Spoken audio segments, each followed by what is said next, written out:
vocês sabem, nossas aulinhas são gravadas. Cadê? Começou aí a gravação. Queridos, bom dia para vocês. Vamos falar exatamente disso agora, tá, Cadu? Vou começar a aula falando disso. Bom dia para todos vocês, espero que estejam todos bem, tenham acordado dispostos aí. Vai pegando nossa apostila, vai pegando o material de vocês para acompanhar a nossa aula. O que eu ia falar mais agora nisso? Lembrando, né, nossa aulinha aqui hoje, dia 17 de abril de 2020. Hoje faz exatamente um mesinho que nós não estamos tendo aula presenciais. Exato. Foi dia 16, foi o último dia de aulas regulares.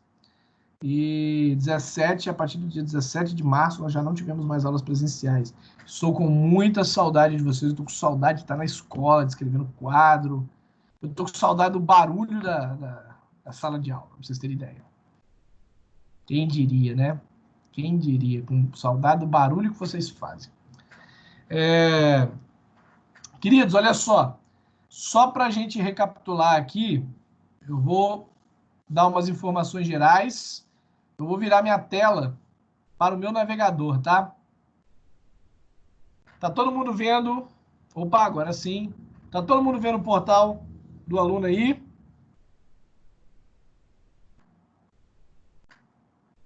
Shows.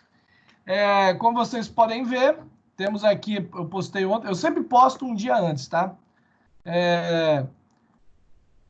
Nossa aulinha, o link aqui que vocês entraram para chegar até aqui.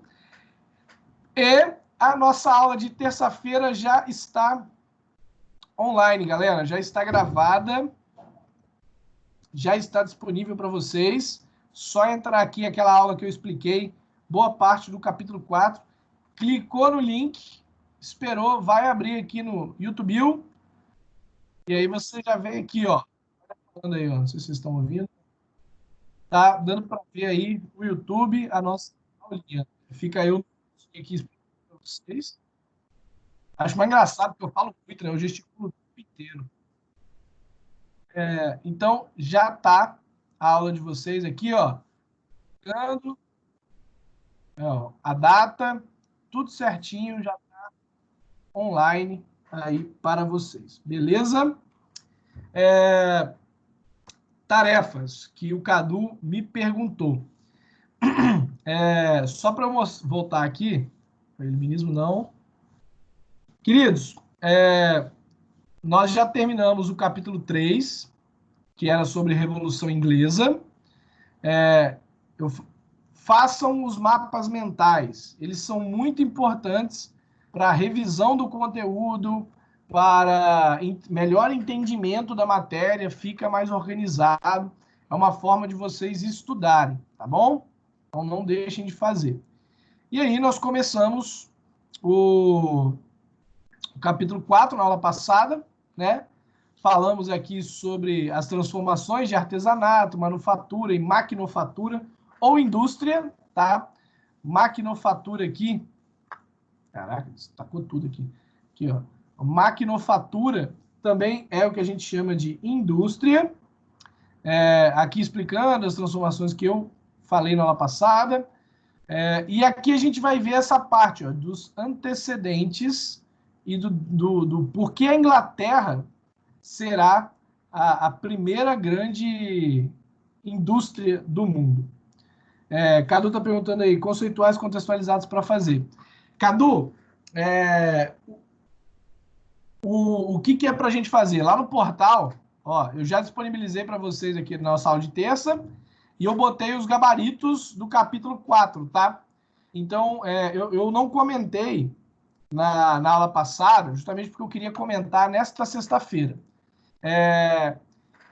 Façam os conceituais e os contextualizados e o aprofundamento do capítulo 4, tá? Semana que vem, galera, nós temos feriados segunda e terça-feira. Então, eu acredito que a nossa aula de terça-feira não deve acontecer, já que nós estamos seguindo o calendário dos feriados, certo? Então, nós não deveremos ter aula terça-feira. nós devemos ter aula novamente só na sexta-feira que vem. Então, tem um bom tempo aí para vocês fazerem os exercícios conceituais contextualizados do capítulo 4, que nós vamos terminar hoje. O estuda.com, alguns já devem ter reparado aí, eu liberei a TM3 para vocês fazerem, certo? Liberei no dia 14, depois da nossa aula foi terça-feira, liberei ela de tarde, aqui de tarde, quase de noite, e ela está livre para vocês fazerem, ela está aberta para vocês fazerem até o dia 24, tá? Ou seja, até sexta-feira que vem, nossa TM está liberada para vocês a fazerem, tá? Ó, nós temos 3 questõezinhas apenas, todas de marca X. Ah, uma coisa importante. Na aula passada, ou na última correção nossa que nós fizemos, eu havia dito que eu não iria fazer mais questões discursivas na TM. Eu conversei com alguns colegas, com alguns professores e também com a coordenação, e eles me deram uma sugestão que eu não havia pensado. E eu gostei e eu vou adotar. Eu vou passar ainda questões discursivas na TM, mas, como não dá para você... Opa! O que entrou na Globo.com aqui? Eu, hein? Mas não dá para vocês responderem elas aqui. Eu não consigo ver a resposta de vocês online. Eu vou pedir para que vocês façam o quê? Eu vou pedir para que vocês, por favor, respondam as TMs discursivas, quando tiver questão discursiva, respondam no caderno de vocês. Eu quero que vocês respondam no caderno, coloca o título, né? História, TM3, Evolução Industrial. Vai lá no caderno, responde, que na nossa aula de correção, vocês vão respondê-la para mim usando o microfone de vocês. Eu quero ouvir a vozinha de vocês, eu quero ouvir a voz de vocês. Ouvir a vozinha, parece que eu estou falando de avó, né? Ficou estranho. Eu quero ouvir vocês falando comigo, certo? Então, tem TM discursiva, responder no caderno. Pedro perguntou quando que acaba. O Eduardo já respondeu aí. Dia 24 à meia-noite, vocês ainda têm a possibilidade de fazer a TM. Show de bola. Tranquilovski. Então, ó. Conceituais, contextualizados e aprofundamento. Ana, eu entendo, mas eu vou pedir, então, para que você, ainda assim, responda ela no caderno e que você acompanhe a correção dos colegas aqui, porque eu vou colocar ela escrita, certo? Pedro, não tem como eu ver pelo estuda.com, mas vocês vão ler as respostas de vocês para mim, tá bom? Então, vocês vão responder ela no caderno. Sim, o gabarito final das objetivas aparece, mas das discursivas não. O gabarito da discursiva vocês terão comigo em aula. Eu vou escrever para vocês, eu vou colocar ele no chat para vocês. Fechou? Então é isso. Conceitual, contextualizado, aprofundamento, TM, tudo para sexta-feira que vem, tudo para a nossa próxima aula. A aula de terça está gravada e já está no portal. Choles de buenas. Deixa eu voltar a câmera para Moá. Estou aqui novamente. Queridos, então a gente vai finalizar o nosso capítulo 4 agora, nesta aulinha. Vou finalizar, vou tirar dúvidas de vocês. E, sobrando um tempinho no final, eu já vou começar a conversar, a corrigir alguns conceituais. Ah, professor, eu não fiz os conceituais ainda, como que você vai corrigir? Vai fazendo junto comigo, enquanto eu vou explicando. Sim, o Pedro, aparece para você o que você colocou, mas é porque as respostas de vocês não chegam para mim. Então, eu não tenho como corrigir.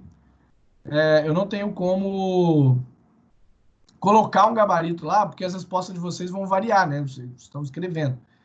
Então, tá travando? Como é que tá aí? Oi, alô, som. Melhorou?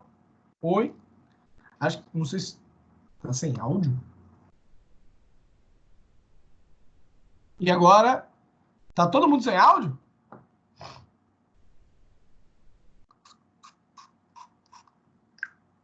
Ah, nossa, tô falando muito.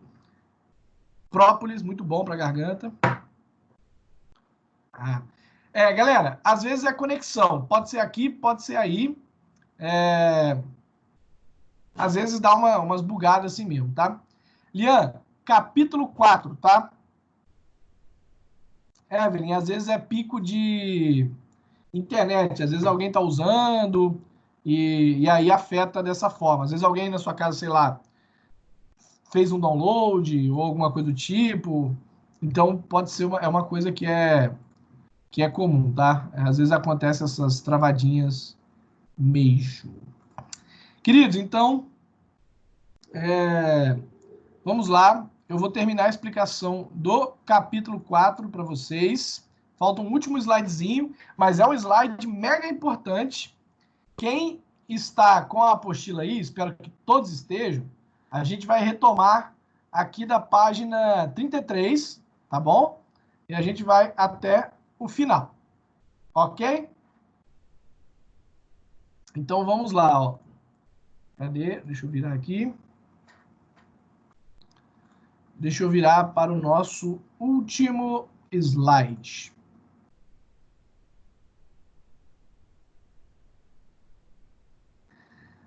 Todo mundo tá vendo meu slide aí? Todo mundo tá vendo certinho?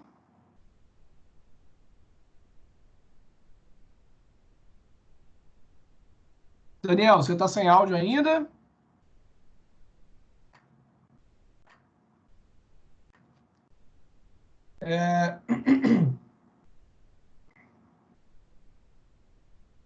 Vê aí que às vezes pode ser alguma coisa de conexão, atrás de conexão com você, Daniel. Os outros estão vendo, estão me ouvindo. Maria falou que tá normal. Então, olha só, vamos lá. Só para a gente relembrar o que nós falamos, a definição, né, transformação, artesanato, manufatura, indústria, os períodos da Revolução Industrial que estão aqui nesse slide, as causas para ela acontecer. E agora, agora a gente vai falar do chamado pioneirismo inglês, certo? Pioneirismo inglês. Para quem não sabe, pioneirismo, o pioneiro é aquele que veio primeiro, é aquele que começou, certo? Então, por exemplo, Pedro Álvares Cabral foi um pioneiro da colonização no Brasil. Ele foi o primeiro dos colonizadores que chegou aqui, certo? Então a gente vai entender por que que essa revolução industrial ela vai acontecer primeiro na Inglaterra para depois se espalhar para os outros países, para o restante do mundo e ser hoje um fenômeno global, certo? Vamos lá então, acompanhe aqui comigo. Primeiro motivo para esse pioneirismo, isso também está na apostila de vocês, depois eu vou indicar lá como é que tá. Capital acumulado. A Inglaterra vai fazer uma série de acordos com vários países, vários acordos comerciais, de transporte de mercadoria, de indústria têxtil, de tecido e tudo mais. E ela vai começar uma expansão colonial, principalmente na América, né, ali com as 13 colônias, que são os Estados Unidos, e posteriormente para o Caribe, os ingleses vão ganhando muito dinheiro, né? Então você vai tendo aqui, ó, capital acumulado, significa isso, significa ganhar dinheiro e ter esse dinheiro para poder investir, ter grana para poder investir. Outro ponto que eu comentei já na aula passada foi a disponibilidade de mão de obra, cercamento dos campos. Lembra que eu falei da questão da ovelhinha, que você vai cercar para que ela não fuja? Não lembro se eu falei isso com vocês, acho que não falei não. Deixa eu voltar aqui então. O que acontece, pessoal? Ó, cercamento dos campos. Que medida é essa? Aí a gente precisa voltar lá no tempo. A gente precisa voltar lá no Henrique VIII, lá na Elizabeth. Naquela época, os ingleses foram percebendo que o comércio de lã, o comércio de tecido, para ser mais específico, dava muito lucro, dava muito dinheiro. As pessoas precisavam de roupa, de muita roupa, né? As pessoas usavam uma, duas roupas no dia, ou até na semana, dependendo do país. Roupas para o calor, roupas para o trabalho, roupas para a igreja, roupas para o frio. Então, produzir tecido dava dinheiro, vendia muito. Então, lá atrás, o Henrique VIII, a Elizabeth I entenderam que isso dava grana. Como que era feito esse tecido? Majoritariamente, em sua maioria, as roupas eram feitas de lã. Lã que está na ovelha, certo? Lã, aquela ovelhinha branquinha, fofinha lá, que lá é a lã. Para você fazer o tecido, você vai ter que tosquiar a lã, tirar, vai cortar o cabelinho da ovelha. E você, usando as manufaturas que tinha naquela época, você vai produzir o fio, depois com os teares, você vai costurando, vai formando o pano e depois você produz a roupa, certo? Então vejam a lógica que os reis vão utilizar. Tecido está dando dinheiro, certo? Então, quanto mais tecido eu vender, mais dinheiro eu ganho. Perfeito? Quanto mais tecido eu tenho, mais eu vendo, mais eu ganho. Para ter mais tecido, eu preciso ter mais ovelhas, certo? Então, o que eles vão usar como lógica? A Inglaterra, ela era uma série de propriedades rurais, um monte de fazendas controladas pelos nobres, que produziam, na maioria delas, bens agrícolas, comida. Produziam lá legumes, verduras, tinha criação de animais, mas era pequeno. E as ovelhinhas, elas eram criadas soltas. Elas eram criadas nos pastos, elas eram criadas todas soltas durante o dia, e depois, no final do dia, o cara recolhia e guardava elas.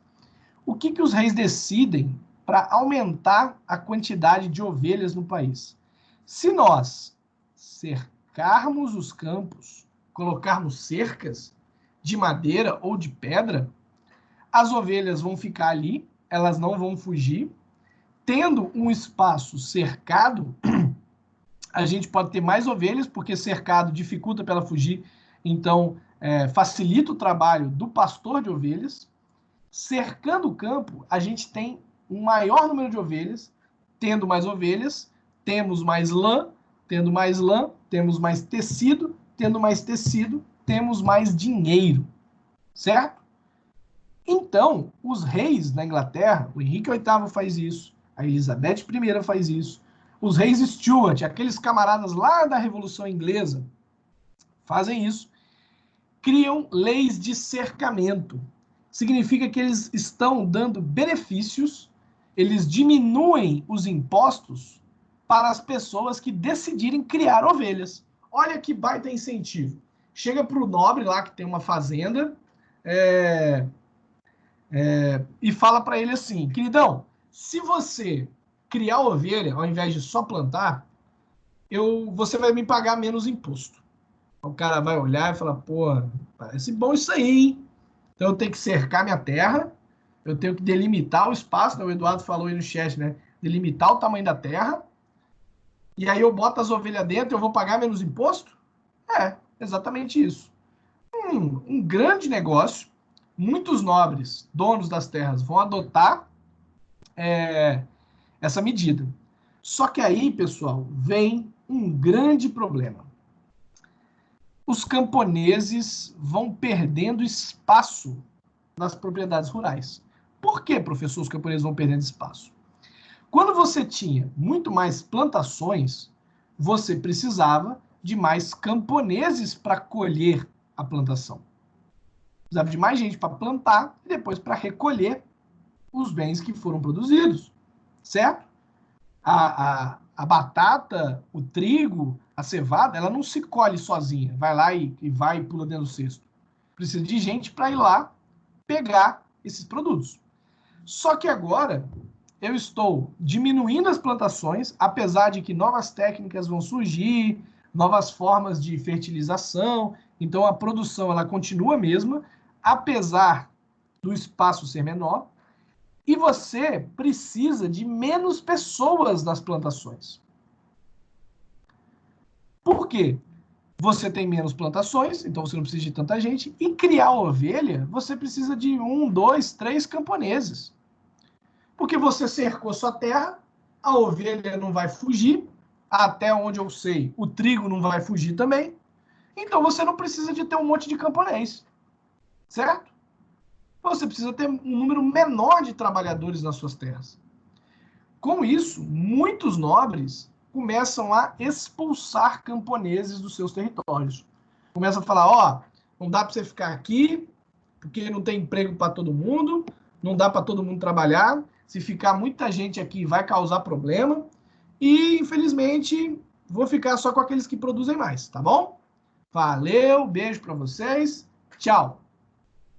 Muitos desses camponeses são expulsos, porque não vai ter emprego para eles, eles não têm sustento, eles não têm comida. E aonde eles vão buscar uma forma de se sustentar? Nas cidades. Por que nas cidades? Porque nas cidades, lembra lá que eu falei que as manufaturas e divisão do trabalho está aumentando? Então está precisando de gente para trabalhar.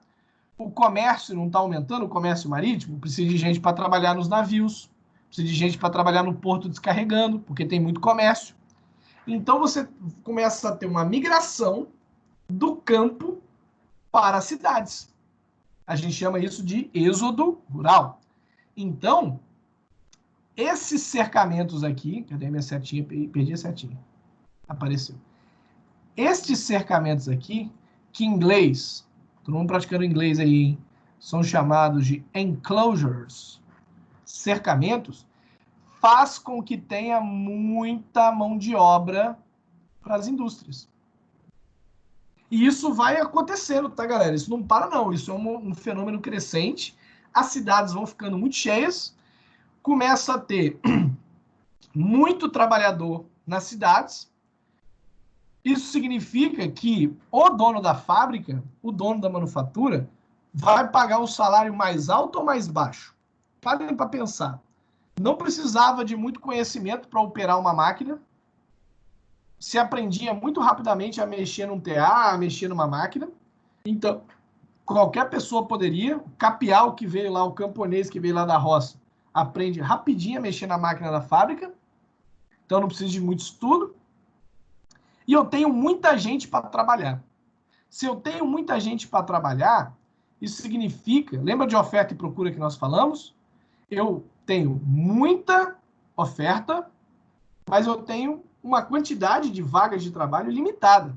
Não tem emprego para todo mundo. Logo, gera uma disputa e o trabalhador que aceita receber menos pega a vaga de emprego. Porque o dono da fábrica quer gastar menos.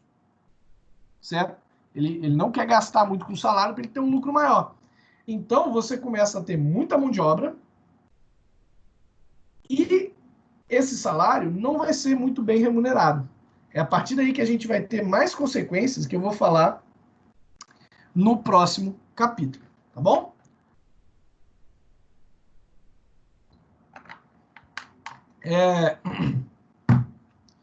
Deu para entender essa disponibilidade de mão de obra? Deu para entender essa relação com os cercamentos?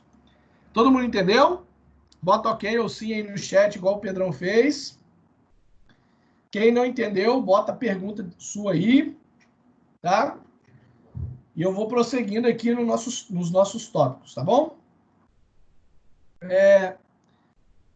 Vamos lá. Muita matéria-prima disponível na Inglaterra. Lembra que lá atrás eu falei que boa parte, ó, voltei o slide aqui, boa parte da matéria-prima que vai ser mais utilizado é ferro, carvão e a máquina a vapor? Isso vai acontecer por quê? Porque a Inglaterra, galera, ela está sentada em cima de uma gigantesca mina de ferro. Bem, hoje em dia tem bem menos, né, porque eles já tiraram muita coisa. Mas a Inglaterra, ela tinha gigantescas reservas de ferro. Então, isso leva... Eduardo, eu vi sua pergunta aqui, deixa eu só terminar o raciocínio, daqui a pouco eu volto. A Inglaterra, então, tinha muitas minas de ferro. Por isso que o ferro vai ser a principal matéria-prima. Porque eles tinham muito disponível. Então, eles vão usar o que eles têm em mão, certo? Carvão. Carvão, primeiramente, vai ser utilizado muito o carvão vegetal, ou seja, florestas, madeira. Por isso, eles vão cortar todas as florestas. A Inglaterra praticamente não tem florestas hoje em dia. Ela tem pequenos bosques, pequenos aglomerados assim de arvorezinhas e tudo mais, mas não é nada grande. Cortaram tudo e queimaram. Depois, eles vão encontrar o que a gente chama de carvão vegetal. Ó, minto, carvão mineral. Você tem o carvão vegetal e você vai ter o carvão mineral. Esse carvão mineral, ele é encontrado perto das reservas de ferro. Se percebe que ele, digamos assim, é melhor do que o carvão vegetal, porque ele queima mais, ele queima por mais tempo, ele dura mais, ele produz um calor muito maior, uma chama muito mais intensa, então ele é mais útil para a fábrica, e, por causa do cercamento dos campos, você tem lã com força. Você tem muito tecido, muita lã. Isso é gigantesco para a indústria têxtil. Beleza, Lian, vai lá. Mas volta mesmo, hein? Você tem a indústria têxtil com grande disponibilidade, certo? Então, essa quantidade de matéria-prima, ela é muito, muito, muito alta, ok? Eu estou vendo o chat, Eduardo. Eu vi sua pergunta, eu vou responder ela agora, como eu tinha falado. Eu só estava terminando o raciocínio aqui da matéria-prima e eu vou responder agora. O Eduardo me perguntou, professor, o trabalhador que no caso é a mão de obra, o chefe da terra, por exemplo, ele tem que alimentar o trabalhador e, aliás, quando o trabalhador morre, tem que pagar uma quantidade de dinheiro para a família. Isso, no caso, no campo, certo, Eduardo? Nas fábricas aqui, como a gente não tem nada de lei trabalhista, galera, entenda o seguinte, não tinha nenhuma lei que regulamentava isso. Não tinha nenhuma lei que dizia que quanto que o trabalhador tem que ganhar, quantas horas ele tem que trabalhar, não tinha nada disso nesse início. O dono da fábrica que determinava, falava, ó, eu vou te pagar tanto para você trabalhar tantas horas. Beleza?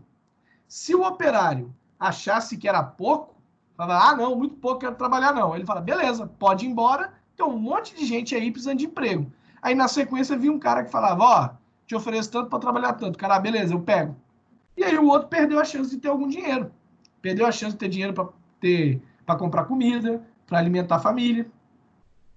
E é por isso, e como o salário era muito baixo, é por isso que mulheres vão trabalhar nas fábricas, vão ter cada vez mais mulheres indo trabalhar nas fábricas.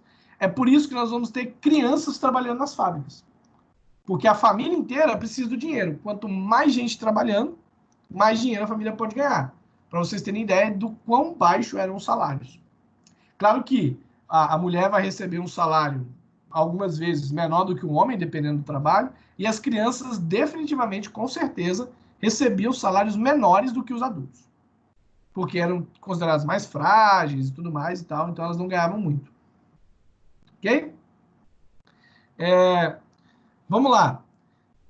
Tudo isso aqui para acontecer, mão de obra para trabalhar, matéria-prima para poder produzir. Então, você precisa ter gente para trabalhar usando os produtos aqui para poder produzir. Mas não adianta nada eu produzir se não tem quem compre. Então, a Inglaterra vai atrás de mercado consumidor. Ela vai criar colônia, para onde ela vai vender, e não só para as colônias dela, a Inglaterra começa a pressionar todas as outras colônias. Professor, mas não existia um pacto colonial que dizia que a colônia só pode comprar da sua metrópole? Por exemplo, o Brasil só podia comprar de Portugal. Como que ele vai comprar da Inglaterra? Sim, isso existia e isso era tentado se manter. Mas a Inglaterra começa a fazer contrabando, venda ilegal, começa a pressionar as colônias e as metrópoles para comprarem seus produtos. E a Inglaterra faz muito o quê? Ô, Portugal, compra mais produto meu aqui que você pode vender no Brasil. No Brasil eles estão querendo produto. Então, compra de mim e vende para eles. Isso faz com que Portugal, pessoal, não desenvolva a sua própria indústria. Para que eu vou gastar uma baita grana para fazer um monte de indústria se é mais barato e mais fácil eu comprar dos ingleses? Então, Portugal, como está aqui, né, países europeus, compram e vendiam para suas colônias. A Espanha faz a mesma coisa, certo? E a Inglaterra vai começar a defender muito a ideia do salário. Porque todo mundo que tenha um salário consegue comprar alguma coisa. Mesmo que seja pouco, mesmo que seja quase nada, a pessoa ainda assim vai consumir. Por causa disso, a Inglaterra vai acabar se levantando no futuro como um dos principais países contrários à escravidão. Nossa, professor, os ingleses são bonzinhos, né? Então, o objetivo deles, na verdade, é que não tenham mais escravos, que essas pessoas tenham salários e que elas comprem deles, porque escravo não tem salário, não é consumidor, certo? Aqui, ó, veja bem, esses 3 tópicos aqui, eles são ligados diretamente à Revolução Inglesa, tá? Que é o que a gente viu ali no nosso capítulo 3. Por que eles são ligados diretamente à Revolução Inglesa? Primeira coisa, a Inglaterra, para poder vender, para poder fazer isso aqui tudo, ela tem que ter uma marinha mercante muito forte. Tem que ter muito navio, não tem como. O comércio nessa época era pelo mar. Boa parte do nosso comércio hoje ainda é pelo mar. Vitória, por exemplo, tem uma grande questão de comércio muito por conta do porto. Então, claro que a gente tem avião hoje em dia que também é feito, mas o mar ainda é muito utilizado. Então, ter uma marinha muito grande e uma marinha forte te garante a possibilidade de ter mais dinheiro. Fácil. E essa marinha aqui só vai ser grande, só vai ser forte, porque lá atrás, um camaradinha chamado Oliver Cromwell, lembra dele aí, pessoal, da Revolução Inglesa, criou os atos de navegação. Olha só como os atos de navegação vão repercutir muito tempo depois. Pessoal, os atos de navegação, eles foram criados ali em 1655, 1656. Aqui nós estamos falando de 1750, 1760. Uma lei criada 100 anos antes está dando seu resultado naquele momento. Olha só que curioso, certo? Essa lei do ato de navegação só pôde acontecer porque quem criou ela foi o parlamento. E esse parlamento criou essa lei específica porque quem tinha interesse nessa lei? A burguesia. Bicho, tá vendo como as coisas estão se encaixando? Como a Revolução Inglesa. Lá de trás, ó, lá de trás, ela vai resultar na Revolução Industrial, no pioneirismo inglês. Estão entendendo isso? Conseguem ver isso acontecendo, pessoal? Como que uma série de ações foi gerando consequências que foram se encaixando. Exatamente, Eduardo, como você falou, que foram se encaixando. A burguesia assume o poder. Essa burguesia, que em sua maioria protestante, calvinista, que tem aquela coisa de se você trabalhar honestamente, se enriquecer, você vai para o céu. Então, quanto mais você trabalhar, mais dinheiro você ganhar, mais significa que você foi escolhido por Deus. Essa galera está no poder. Ao estar no poder, faz leis que favoreçam o comércio. E ao favorecer o comércio, vai, ó, como por exemplo, ó, o próprio cercamento é uma lei que favorece o comércio, que a burguesia continua aplicando, aproveita-se a matéria-prima, busca mercados consumidores graças à sua marinha. Olha como todas as peças se encaixam. Como tudo faz sentido, como tudo fica bonito. E tudo isso está se encaixando num período de 100 anos de consequências. Como as coisas na história, elas não são feitas de uma hora para outra. Então, olha, a Revolução Inglesa lá atrás, que ela é finalizada em 1689, o seu grande objetivo começa a ser alcançado ali em 1760, 1770, e vai continuar crescendo. E vai continuar crescendo. Queridos, pensem o seguinte, a Inglaterra, ela foi a maior potência militar, naval, econômica do mundo dos 1700 até 1940. Vejam só, são quase 250 anos da Inglaterra enquanto uma potência mundial. O exército inglês, a marinha inglesa, era temida no mundo inteiro por quase 250 anos. O Império Britânico, né, como era falado. O mundo fala inglês hoje, em sua maioria. O inglês é a língua comercial hoje. Não é por causa dos Estados Unidos, é por causa da Inglaterra. A Inglaterra é que leva o inglês para o mundo inteiro. E a Inglaterra vai ocupar e colonizar várias ilhas. Um esporte que é praticado e é o esporte mais visto no mundo, aproximadamente por quase 4 bilhões de pessoas, um esporte que se chama futebol, só é o maior esporte praticado no mundo porque ele foi criado pelos ingleses. O futebol está no mundo inteiro porque foi a Inglaterra que levou.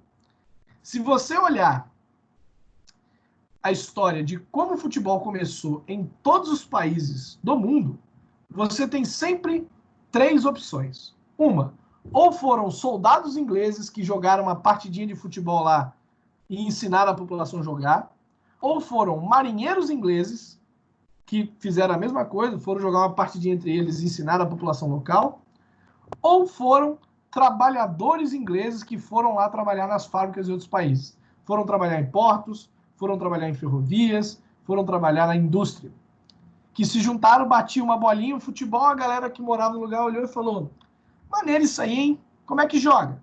E aí os caras foram jogando. Olha o Brasil. Quem é considerado o pai do futebol no Brasil é um camarada chamado Charles Miller. Ele nasceu no Brasil, mas ele era filho de ingleses. E ele traz para o Brasil o primeiro livro de regras, as primeiras bolas e os primeiros conjuntos de camisa. Isso lá em 1880 alguma coisinha. Eles trouxeram isso para nós. Uma dica muito legal para vocês que estão nesse momento de quarentena, para quem tem Netflix aí, certo? E fala do nosso conteúdo, tá? É muito legal para a gente ver essa questão da Revolução Industrial acontecendo. É um pouco na frente do nosso contexto, mas tem muitas coisas interessantes ali.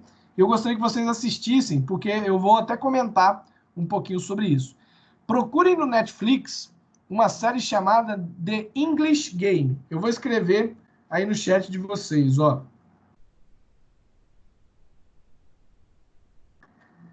Tá aí, ó. The English Game. Ela é uma série que conta os primórdios do futebol, lá por volta de 1870, falando dos 2 primeiros grandes astros do futebol. No caso, só na Inglaterra, né, o futebol era muito restrito ali ainda, apesar de estar se espalhando.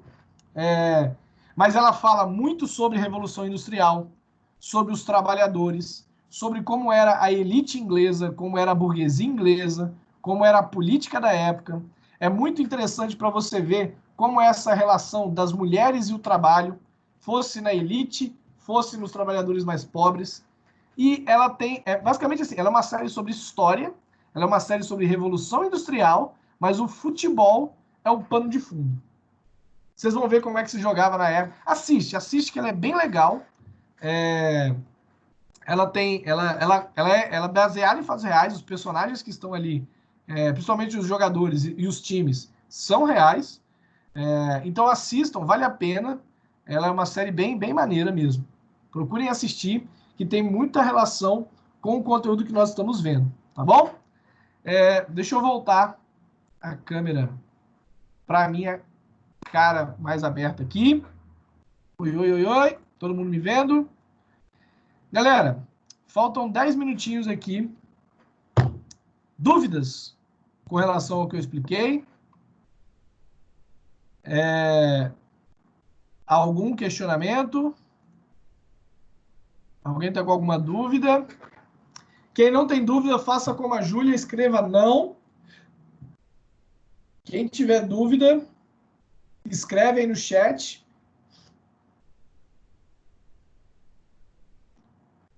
Ó, para quem está com a apostila aí, eu vou virar aqui na apostila para vocês destacarem, marcarem algumas coisinhas aí, hein? Ó, na página 33, tem aqui tópicos semelhantes aos que eu falei, certo?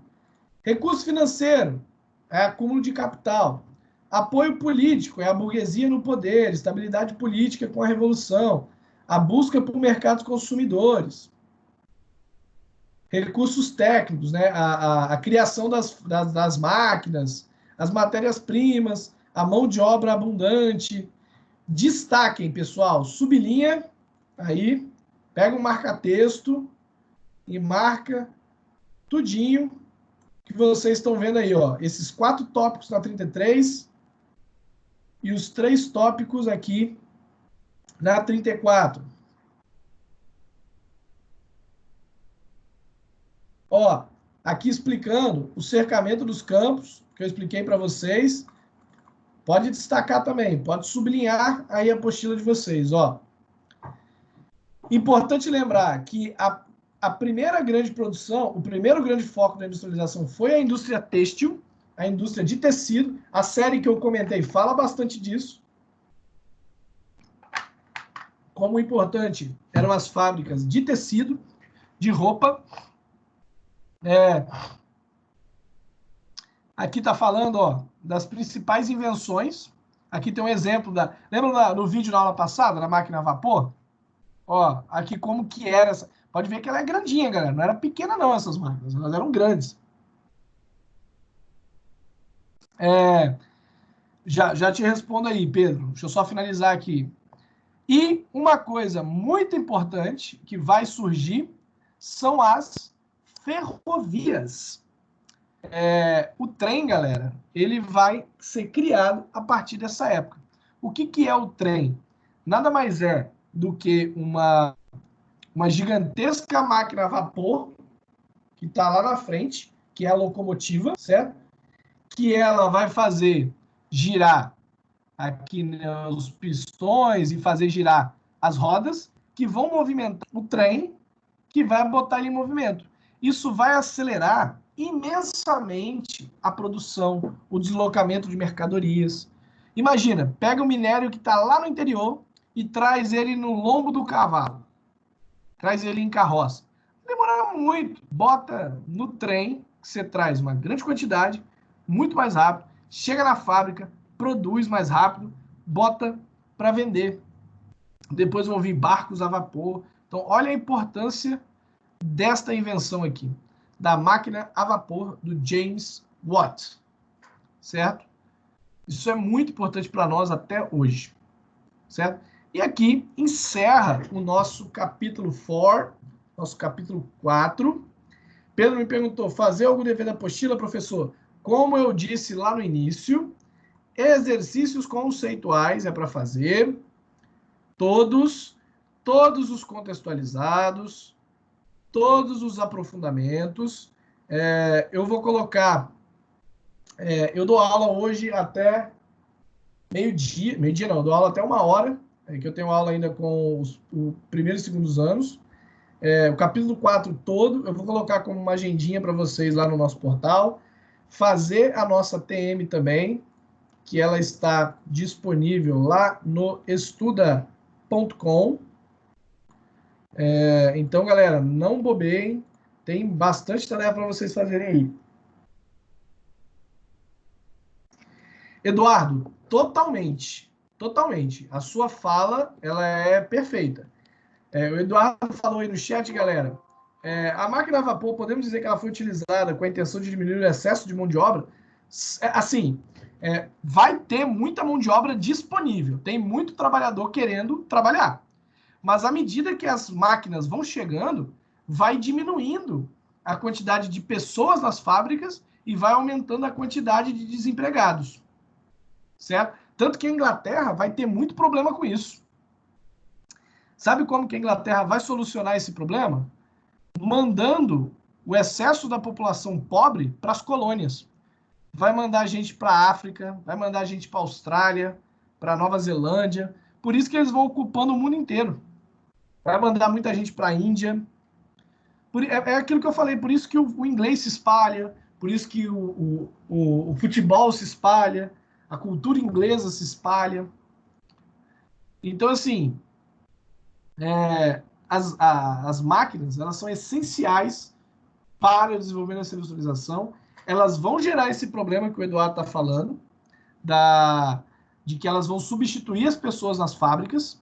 Inclusive, nós vamos ver problemas com relação a isso na próxima aula, galera. Quer dizer, próximo capítulo, são os problemas que a industrialização vai trazer. Assim, consequências positivas e negativas, né? A gente vai estudar isso na nossa próxima aula. Então, a gente encerra aqui o capítulo 4. O slide, esses slides que eu usei, estão no portal para vocês. Pode ir lá baixar. Fazer todos os exercícios do capítulo 4, certo? Conceitual, contextualizado, aprofundamento.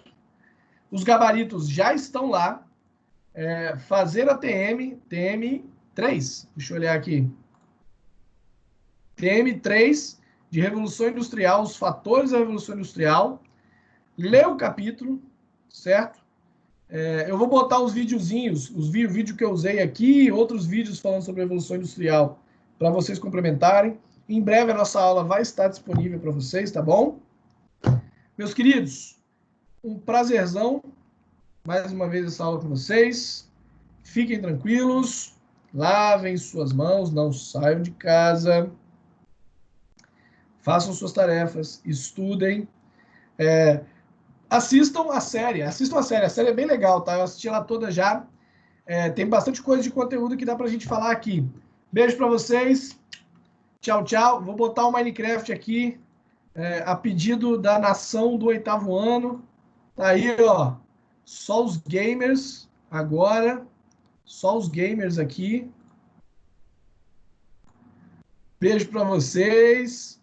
Até mais, galera. Tchau, tchau, tchau, tchau. Vou escavar aqui, vou procurar uns creep. Tchau pra vocês.